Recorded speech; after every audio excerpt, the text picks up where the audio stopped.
Hello, I'm Matthias with Macbeth Construction, and today we're in a customer's home remodeling her laundry.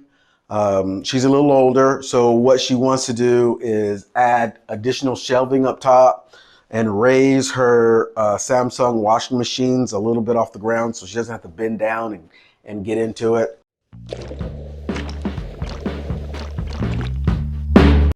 And the problem we found was in many of these old homes built about 1980, they put a lot of soffits in. They had some very I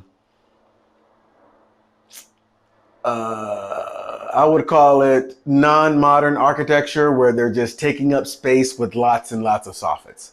A long time ago, architects decided, I guess, to run all these wires and stuff through soffits instead of concealing them, and they take up a lot of space. So what we have here, we only have 88 inches, and the base we're going to do, it's 15 inches.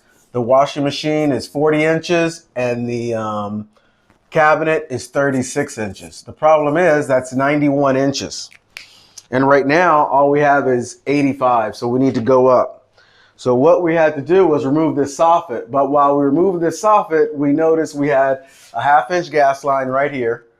We have some 1/2-inch water lines right here and some electricity. The electricity, that's easy enough to put up because it's just slacking and it's not even supposed to be. It's supposed to be strapped off. But the easiest thing for us to do is find the nearest juncture, which is right over here. They have 1, 2, 3, 4 elbows. We're going to eliminate all 4 of those elbows with some flex pipe, put a piece there and bring it and connect it direct and put holes right through those joists up there.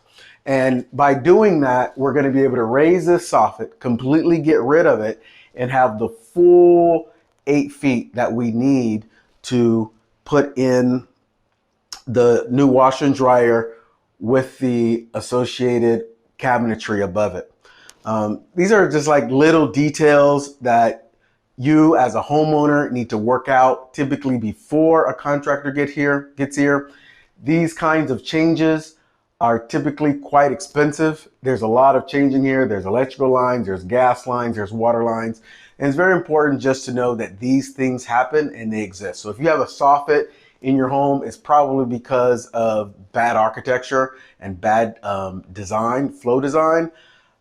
But in the modern world, when we're trying to optimize our space, these are the kinds of things that we find. So you need to be prepared for that. If you have any questions or design questions, how to do this and how to identify spaces where you can capture more space for your lifestyle use, give me a call at the number below or text us or email us. And in the meantime, have a wonderful day, and I'll talk to you next time.